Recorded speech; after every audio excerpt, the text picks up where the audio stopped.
This is what boxing needs. A super fight of this magnitude. Canelo clashing with Crawford for the undisputed super middleweight championship. It's happening Saturday night in Las Vegas at the home of the Raiders, Allegiant Stadium. Canelo has won 6 fights in a row since losing to Dimitri Bivol in 2022. One of only 2 losses in his Hall of Fame career. The other loss is to Floyd Mayweather Jr. in 2013. Canelo, 2 years younger than Crawford. Bud, who's a perfect 41-0, is moving up 2 weight classes to face Alvarez, trying to become the first 3-division undisputed champion in the 4-belt era. And for more, welcome in CBS Sports combat writer Shakiel Mahjouri here to break down the big storylines for this massive fight.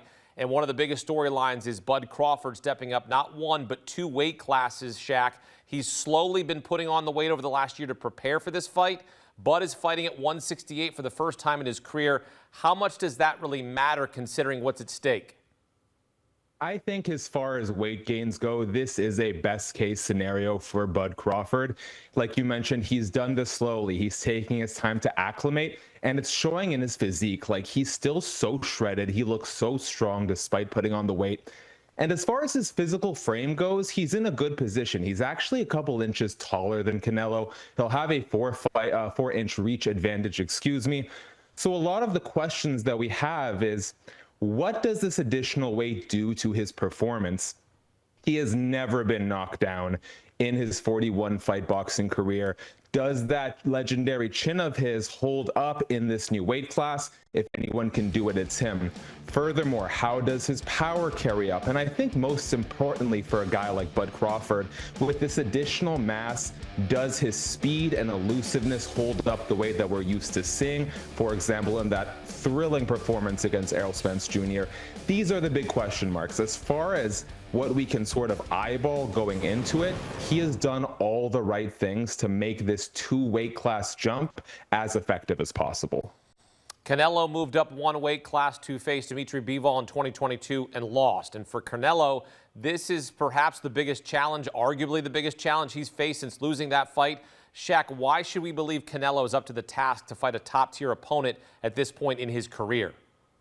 Man, there are a lot of question marks. You know that historically, when Canelo has a big fight in front of him, he puts everything into it. But you do get the sense that he's been coasting, right? The recent fights he's had has been against lesser competition. Obviously, he has avoided that fight with David Benavidez like a plague, and instead beating guys like William Skull, Edgar Berlanga, Jaime Munguia, Jermell Charlo, and John Ryder.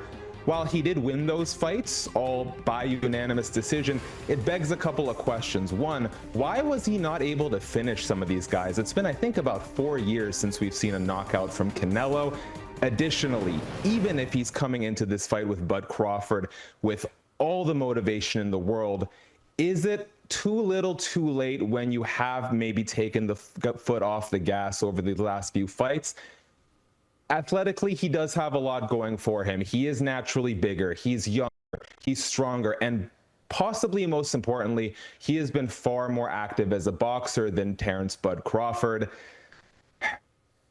If I had to guess, I think Canelo's in a good position to win this fight, but you do sense that there's a physical decline happening, even though he is the younger man. Yeah, Canelo trying to prove he's still got it and add to his legacy. Crawford trying to do something no one has ever done before. First 3-division undisputed champion in the 4-belt era. Canelo a -192 favorite, while Crawford is a +150 underdog. Certainly a live dog, Shaq.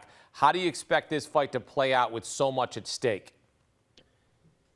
It's tight. I think it really begs the question that these rare matchups do. Can a great little man beat a great big man? Shout out to our colleague Brian Campbell for that quote. It's not often that it happens. If anyone can do it, it is Terence Bud Crawford. He is a true anomaly in this sport. However, the 2-weight class jump is a really big bridge to gap. Terence could get this done, but Canelo still has that sturdy chin. He's comfortable in this weight class, and I think at the end of the day, he will probably take this fight via decision. All right, there you have it. Shaq with his prediction for Saturday night. the Canelo versus Crawford fight, not the only one to watch for on the card on Saturday. Shaq, what's another fight that has your attention? The one that is sort of capturing my enthusiasm the most is the co-main event between Callum Walsh and Fernando Vargas Jr. Now, candidly, this isn't the biggest, most stacked undercard that we've seen. Canelo versus Terence Bud Crawford is doing a lot of the heavy lifting, but the reason why Walsh versus Vargas Jr. is appetizing to me is because I really think it's going to set the tone for what Zuffa boxing is. This is, of course, Zuffa boxing first event. That means Dana White, UFC CEO, is at the helm of this, along with WWE President Nick Khan and Turki Al-Sheikh.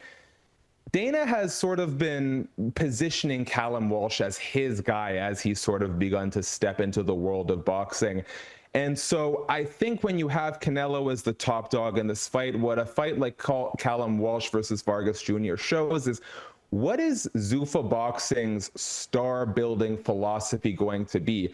When the UFC was coming up, there was a lot of emphasis put on, let's get these fighters' stories told. Let's show them that guys like Chuck Liddell have an accounting degree, that they're not just fighters. The UFC has strayed away from that and put more of the emphasis on the promotion. So I'm curious to see what the mentality for Zuffa boxing will be. Callum, a legitimate prospect. He's taking on by far his toughest opponent yet in one of the three sons of legendary champion Fernando Vargas. I think Callum Walsh probably takes this fight by decision, 14 consecutive wins, 11 by KO. But more important than the fight is I want to see what the future looks like for Callum Walsh and, by proxy, other developing stars in the Zuffa umbrella. Shakiel Mahjouri getting a set for Canelo versus Crawford here on CBS Sports HQ. Shaq, appreciate it. Thank you. Always good to talk with Shakiel Mahjouri. You can read more of his work at cbssports.com. And here's a look at the fight week schedule. The press conference is Thursday night, followed by the weigh-in on Friday. Then it all goes down Saturday night on Netflix. Our Brian Campbell will be in Vegas to cover the fight on both cbssports.com and right here on CBS Sports HQ.